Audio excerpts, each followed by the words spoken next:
Geoff Schwartz here with Rashawn Slater from Northwestern, the big fella, top 10 tackle in this draft. We're going to go over some whiteboard, his favorite plays, the adjustments to it, and we're going to have some fun explaining football. Let's go to favorite run play first. A tackle, you do some fun things at tackle. Yeah. You know what? Here I'm going to keep it simple. So this is our strong side inside zone play. Okay. What kind of formation up here? Look at you. Oh, yeah. Someone's been coached up. Yeah. Runs out of 12 personnel. So. Okay. Very organized. I like it. Okay. Get a little wing formation. Yeah. So, yeah, we ran this. This is probably our most run play is inside zone. We ran a ton of it.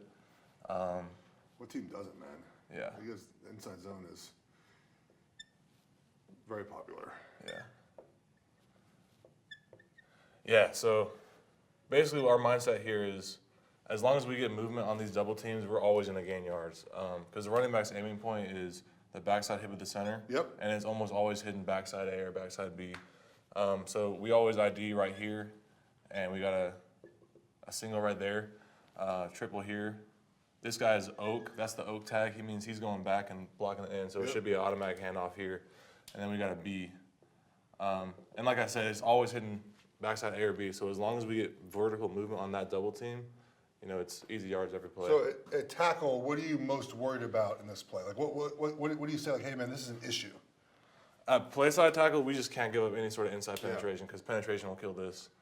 So we got to be just really aware. Also, there's been some times where maybe they backed this guy up a little bit and ran this thing. And so now I got to be able to snap off and get back up to the Sam because the Sam could blow that up there. What are your keys for you if you think, let's go put the Sam back on the ball here. Put the Sam back right there. You have the nice black pen. What are your concerns or what are your keys if you're going to see this guy at the snap of the ball? Because you're right, that's the thing that could kill it out. With the back on backside here, maybe not so much. And inside zones, I'm glad you noted it. It is a play run to the A gaps. People think that it bounces. No, it's run backside A gap. We want to secure the double teams. So if this guy comes inside here, what are your keys to kind of let you know that might be happening? There can be a lot of things. Like if this mic is a little bit wider out here, then that could mean that he's going to be playing this gap and he's going to go inside. Or even if it's just like a really tight end, sometimes you can see their body language.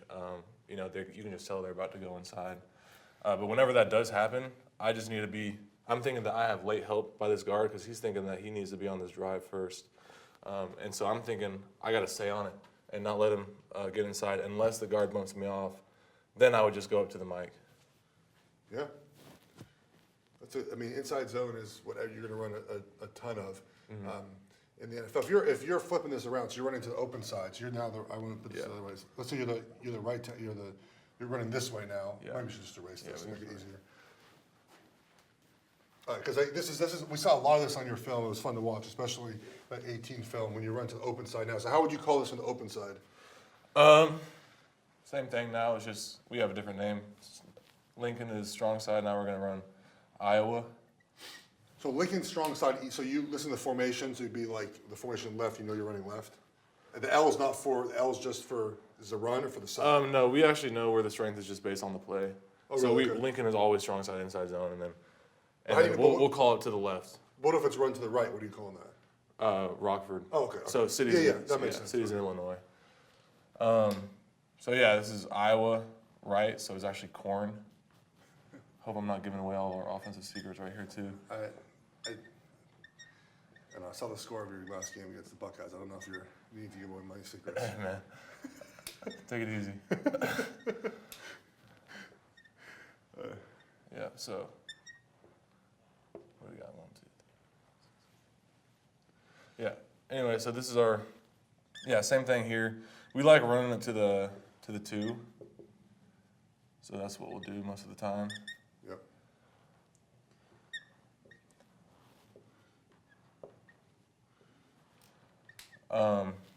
So what were you asking? I was saying, like, if you're running more of I guess more of like an outside zone actually, more of like an outside zone concept, and you're reaching this guy right here. What's your technique going to be?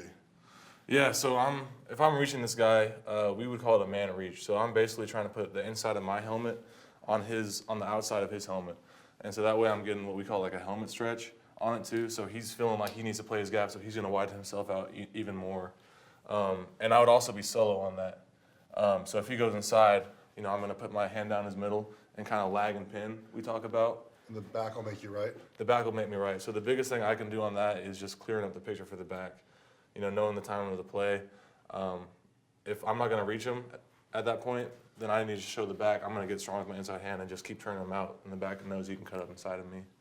Yeah, because the issue you always have with this guy right here is that the fear of getting beat inside, right? Because if you shoot out there right now, he can come inside and make that play very fast. How do you eliminate that fear in your mind of, okay, I know I got to reach him, but I know that if he goes inside quickly, I might not be able to get him?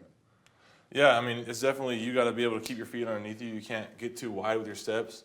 And then it's also that lag and pin technique we talk about. So knowing that if he does go inside, you're fine. Like, all you got to do is just, this hand down the middle and basically just give up as little penetration as possible when you wheel back on him.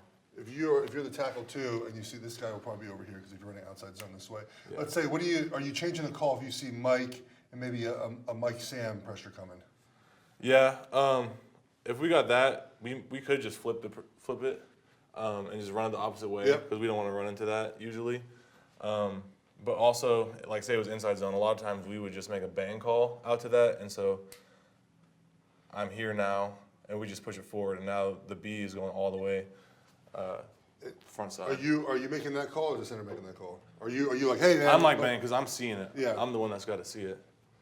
It's fantastic. Yeah. Let's get your favorite protection, because protection is what you're going to do a lot of in the NFL. Yeah. The run game at tackle is not as complicated as the.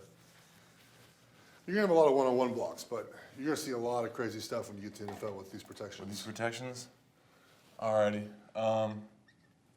So this is just our 60 protection. It's basically jet. So 6-man slide. yeah, drop back 6-man. Run a 2x2.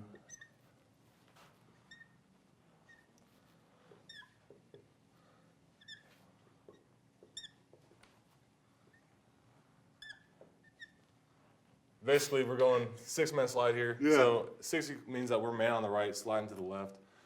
So anytime that we're man on the right side and we got that 3 technique, we're always thinking snap off drag arm. And so in case we get any sort of like TE, tackle's always going to be dragging off his inside hand. That way, if we get a TE, the guard will be able to snap him off, Right. and the tackle can efficiently pick that up, and we don't get penetration there. And then on this side, we're sliding, so the center's going to make an ID. Usually it's first backer to the slide side, Yeah. and so that just tells these 3 who they're going to. But also, like in this picture here, I know since we're sliding outside the box, I'm going to have help. And so that gives me the freedom to be a little more aggressive with my set, because even if I'm aggressive and I get beat inside, that guard's going to have his eyes through this gap. And so I basically have that help. So I should never get beat outside when we have that help. So do you make a call? Like, is there a specific call, a difference between, hey, I have help on this, or maybe the wheel's inside here? I don't Yeah, have help? we have different protection calls. So the center would make the ID and then make a call, and that call tells us where the help is. Well, you're going to enjoy the NFL, buddy, because even if the wheel's out there, you're going to get no help. Just letting you know. Oh yeah. you're going to be by yourself the entire game. What are you most concerned about with this defensive line? What can change the protection for you? If we got rotation this way, or actually, Yes. yeah, I mean, I was gonna say something else, but if we get rotation this way, Yeah. and we get pressure from this way, the quarterback's got to flip the protection, or else we're not going to be protected against this. And so that for us, that'd be on the quarterback. So he would flip it all the way out here. He wouldn't put the back out here, and then just have you guys get on the mic. Game plan specific, but usually we would just flip the protection because we just like our matchup. So let's say the wheel. Let's say you're running 60 again, and the wheel's back inside here. So you're by yourself. What keys would you have that maybe the defensive end is coming inside on this rep to make sure you don't fly out there? So it could be body language is another one we talk about. So this guy's tight or this guy's really slanted. You can kind of see his hip tilt and his stance. Or maybe this backer has, body language like he's about to do something. He's not about to drop. Yeah. And so it's visual cues like that definitely give you some awareness. When you see something like this, and you have to go, this guy comes here, in here. How are you making sure to flatten that guy off with your eyes up to the wheel to get back out there? That's a really tough block to make. It is. And so when that happens, I'm thinking setting this guy like normal. He goes inside. I got to snap him off, so that way the guard is able to he's not just getting penetration. I got to give him a punch. And while I do that, my eyes are still vertically through my gap because I know there's a high chance that this wheel is going to be looping around. Yeah. And so I'm snapping, but my eyes are vertical. And once my guard bumps me, I have the freedom to take a set, get vertical, and be able to pick up that wheel. Let's talk empty protection for a second, because this is what you're going to have to do a lot in the NFL. This is going to be your toughest block. You're going to have you're a left tackle. You're going to have someone not like a Von Miller. You're going to have someone over you, and you're going to have to be able to block to do a couple things at the same time, right? So it's empty protection, and you're going to have two linebackers right here, right? Mm-hmm. You're going to be sliding to the right like this. So then you two, right, have to block these three. And what's your technique going to be at left tackle? You're going to have to. I mean, this could be Von Miller right here. Yeah. You got to look here and then also block Von Miller at the same time. Yeah. So that's definitely a really tough block. Basically, though, we have to respect that mug backer because he's more dangerous, right? He's closer to the quarterback. And so as we go here, like you said, it's not easy, but my footwork's going to help me out. I'm going to step flat, but also back. So almost like I'm on the backside of power, I'm going to step back and in. That way, I give myself the added layer of depth. So if this guy does drop, and I don't, I have to get back out to the end, now I'm in a position where if I get vertical, I have a chance at that end. Whereas if I just stepped up or went flat, it would be a lot harder to get back out there. That's going to be the thing that's going to be toughest when you get to the league, is that you're going to have fans in the crowd this year, obviously, and that's going to be. I mean, it's the tough. Right? They're going to bluff you here for a second too. Those good defenses, and you have to make sure that you really get that depth as you come back, right? To make sure you get out there, because they're going to try you every single time with pressures like that. Absolutely. They're going to they'll walk maybe the nickel out here too, and a zero type pressure look, and try to get you. They're going to run this. It's everyone's favorite. They can do that, or they'll drop this guy out and bring the nickel in. So these are all the things you have to do in the NFL. You're going to spend a lot of time Thursday, Friday, Saturday, Sunday worrying about this. The run game, not so much, unlike probably what you did in college.